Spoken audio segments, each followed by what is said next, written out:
who felt that the Prime Minister would be able to walk on water if he actually pulls off a victory. So, Mrs. Thatcher, we leave Ron Hayward for the moment. Mrs. Thatcher comes out, dressed in the most brilliant blue. We're just reserving judgment.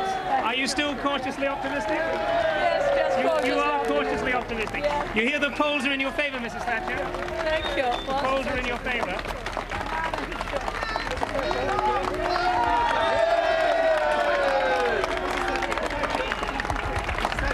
You've heard that the polls are in your favour, have you?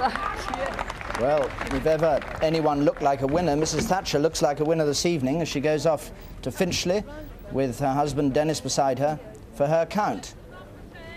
I don't know whether she must have heard the results of what our computer was saying and the results of what other people's computers have been saying, and no doubt the results, perhaps the things that would influence her most, of her own reports from the constituencies, from her party workers standing outside every count, outside every polling station, checking who's gone in and whether they've got the vote out and all the other things that they need. And maybe it's a good moment in the sight of Mrs. Thatcher, radiant in blue, to do better in the closing stages of an election, in which case I should think she'll be in with a comfortable majority. Could I just interrupt you for a second and go to Mrs. Thatcher, arriving at Finchley, which is her constituency, with her husband, to be greeted by a mob of media men, including our own Michael Charlton. Well, how's morale, Mrs. Thatcher? Oh, it's all right. We hope to hold my seat. Is it all right? Well, I'm sure you'll hold yours. I am feeling confident. You know, the result's already decided. It's just that we don't know what it is. And I'll wait until I know. But you said yesterday you were... Of course, I'm always a fraction nervous. You said yesterday you were cautiously optimistic. That's just about right, Are you more cautious or more optimistic? No. Just cautiously optimistic. Hello, Mr. Thatcher. What sort of a day has it been for you? Pretty hard work, as all the last 3 weeks, hasn't it?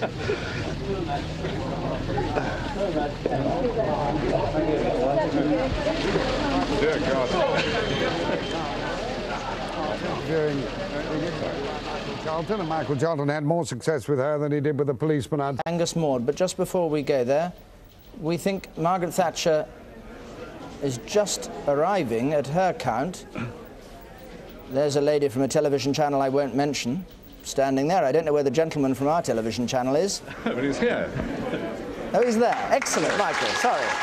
Here's Margaret Thatcher, this remarkable lady who looks very much on the predictions we've had so far, like being the first woman Prime Minister in all the long lines since Walpole to have been placed at the head of affairs of this ancient nation state. The long delay in her count here is because the number of ballot papers issued didn't add up to the number of votes cast. There's some discrepancy of a couple of hundred votes, but apparently the agents, you've been able to agree there was no real discrepancy to worry about, was there? This is Mrs. Thatcher's agent.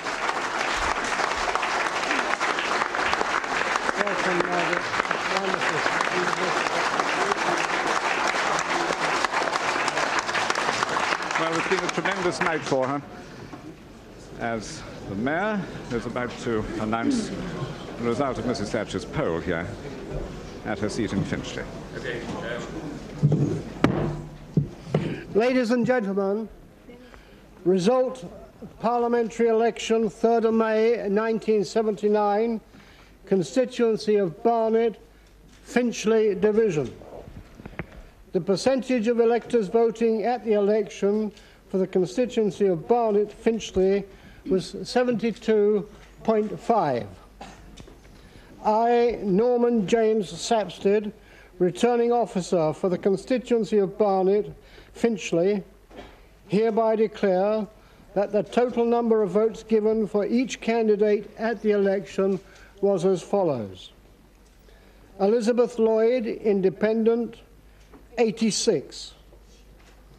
Richard George May, Labour, 13,040.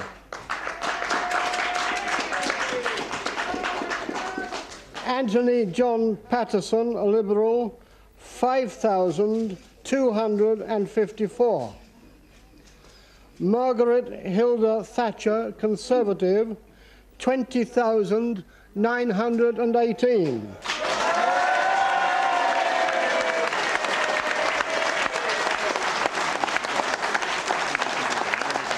Mrs. Thatcher's doubled her majority here since last time. William Stokes Verity, National Front, 534. And I declare that the said Margaret Hilda Thatcher has been duly elected to serve as Member of Parliament for the said constituency. Congratulations, Margaret.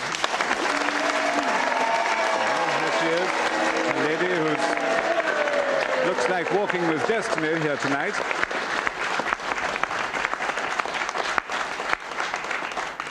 Mr. Mayor, by very happy tradition, my first duty is to thank the returning officer for the splendid way in which the people have presided at the polling booths and counted our count, and a particular word of thanks to the police for the way in which they have dealt with everything which has transpired,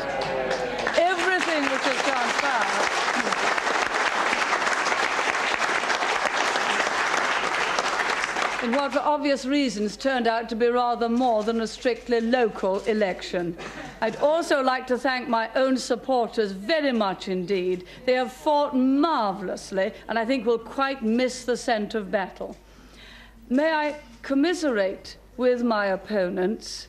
I know what it's like sometimes to be on the losing side, but you know, if you go to other seats, things might change.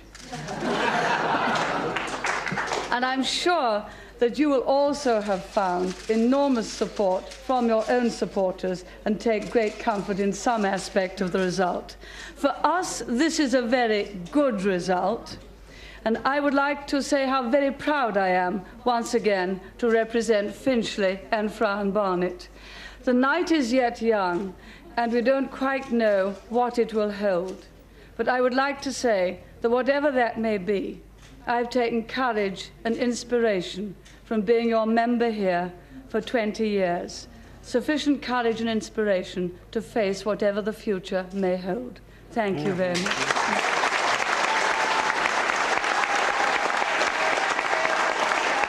So there are the full figures for Mrs. Thatcher's result. A smaller swing to the Conservatives than some other places in the London area, 4.7%, but a very handsome majority for the person who looks like being the first woman Prime Minister of Britain, certainly speaking there, as the result was declared, in a very generous way about her opponents and talking about the challenge that she thought she would face. Now, our prediction now, though Mrs. Thatcher was saying that what the night has to hold is still uncertain, is this. The Conservatives with a majority over Labour of 74, and there seems to be no question at all but that the Conservatives are home and dry, with 343 seats being predicted in the new House, after 200 results, just over 200 results. Thank you very much. So, Mrs. Thatcher, Michael Charlton just moving towards her there. Is she going out of the hall? He may not be able to get a word in edgeways. Mr. Thatcher seems to be blocking the way. Oh, Michael. She's just told me, David, that she's, you can see her husband here and her daughter, Carol, that she's not doing any interviews, but I asked her how she felt, and she said, I feel wonderful. So, that's right, Mrs. Thatcher, isn't it? You felt wonderful. I felt absolutely superb. Yes, thank you very much. Right. Mrs. Thatcher feeling absolutely superb. Multitude of press photographers who've followed them round on this campaign. Well, these are all the pictures you'll be seeing in the national and international press tomorrow of a famous woman and a unique political figure. Yeah, well, this is democracy, and you know we're very friendly, even though we fought an election. Mr. Thatcher himself has played a quite prominent part in this campaign. He's been with Mrs. Thatcher on all the platforms and triggered many of the responses from her audiences. She's now commiserating with the unsuccessful supporters of the Labour candidate here, and that's probably the last we see of her, I think, until she goes back to Smith Square. She looks... Both at once. This is what she has to put up with from now on. Majority of 3,000. Mrs. Thatcher leaving Finchley now, with being jostled by the crowd with police escort around her. She will be no doubt even more carefully protected now at this stage in the campaign. Getting into her car, and we think she'll now go to the Conservative Party headquarters in Smith Square. Her husband trying to clear a way for himself before the car leaves there. So we should be seeing Mrs. Thatcher next among jubilant party workers down in Smith Square. At least if she sticks to the plan that she had at the beginning of the evening, that's what she'll be doing. And she must know now that she is safely home and dry. Good luck, Maggie! Good luck, Maggie!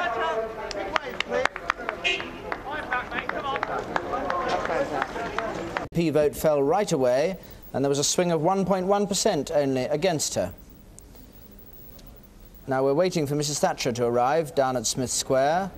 There's a massive phalanx of police, more than there's been outside Smith Square right through this campaign for her arrival. The party leaders have obviously had very stringent security precautions, but nothing quite on the scale that there is down there tonight.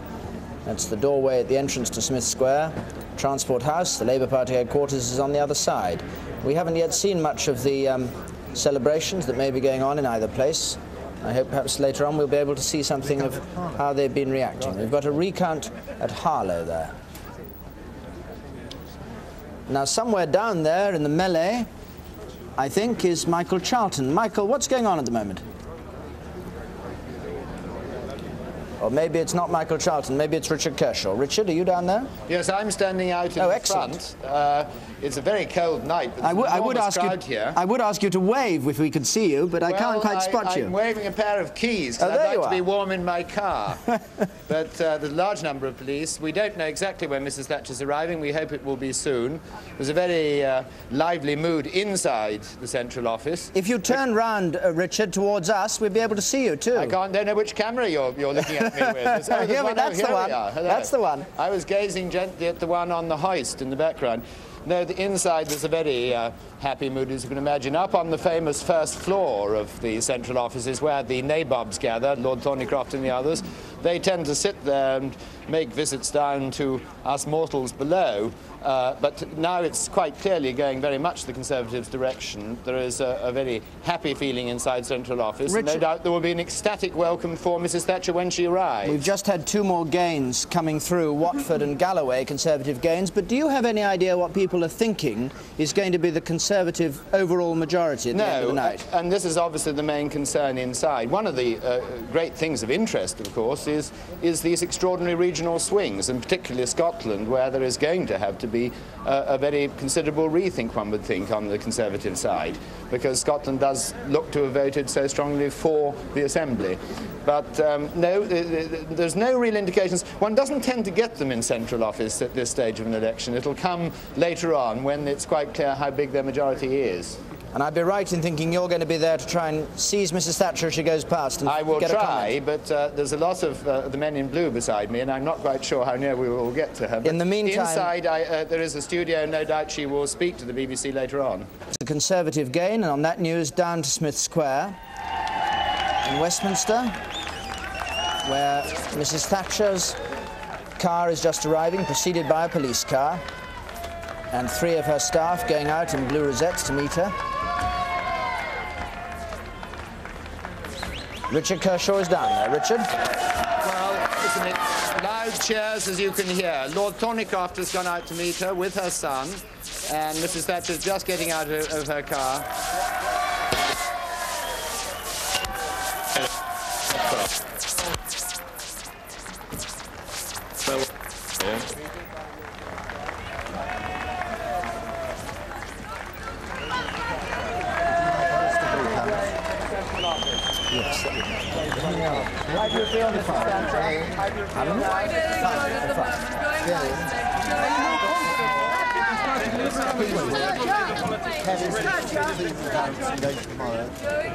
Woolwich West, Will you wave at those steps, love? Can't see you. Mrs. Thatcher, last wave. Please, darling, come here.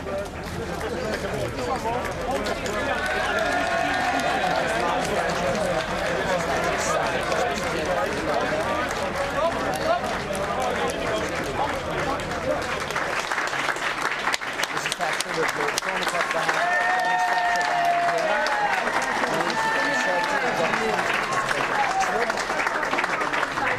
Mrs. Thatcher being applauded by Tory party workers.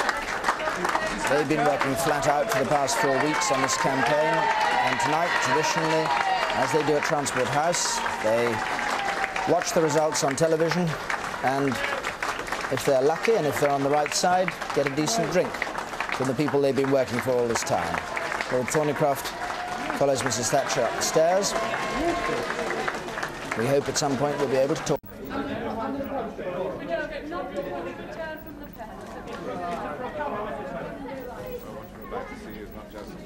Mrs. Thatcher, I think, is...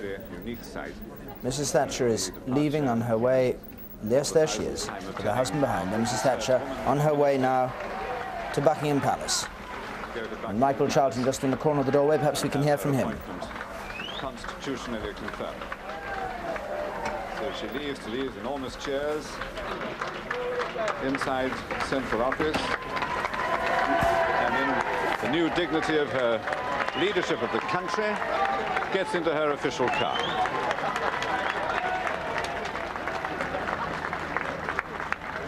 With her was her husband, Dennis Thatcher, driver of the car, George Newell, has been her driver as leader of the opposition, will be her driver as Prime Minister, and was also Edward Heath's driver. No doubt if he's watching, he'll remember too the time not so long ago, it must seem to him, when he set out in similar personal triumph as leader of the Conservative Party, Prime Minister of the country, as Mrs. Thatcher herself, his successor, is now doing.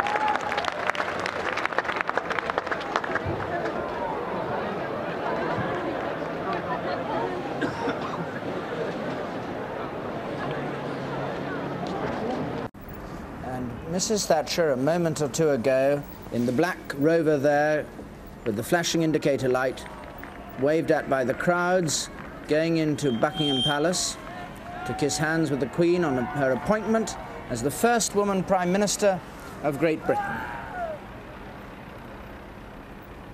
She's at the palace now, and we hope we'll be able to catch her as she comes out after her appointment.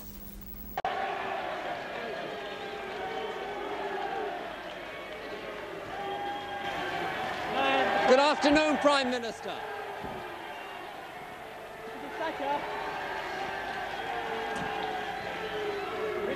Good afternoon, Prime Minister. Hello. Have a word. Mrs. Thatcher.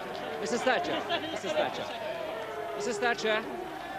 If you just ask... Mr. Philip, the BBC, Mrs. Thatcher. It's been a wonderful campaign for you. Congratulations. Thank you very much. How do you feel at this moment? Very excited, very aware of the responsibilities. Her Majesty, the Queen, has asked me to form a new administration, and I have accepted. It is, of course, the greatest honor that can come to any citizen in a democracy. I know full well the responsibilities that await me as I enter the door of number 10, and I'll strive unceasingly to try to fulfill the trust and confidence that the British people have placed in me and the things in which I believe. And I would just like to remember some words of St. Francis of Assisi, which I think are really just particularly apt at the moment. Where there is discord, may we bring harmony. Where there is error, may we bring truth. Where there is doubt, may we bring faith. And where there is despair, may we bring hope. And to all the British people, howsoever they've voted, may I say this: now that the election is over, may we get together and strive to serve and strengthen the country of which we're so proud to be a part. Prime Minister. And finally, one last thing. In the words of Erin Eve, whom we had hoped to bring here with us. There is now work to be done.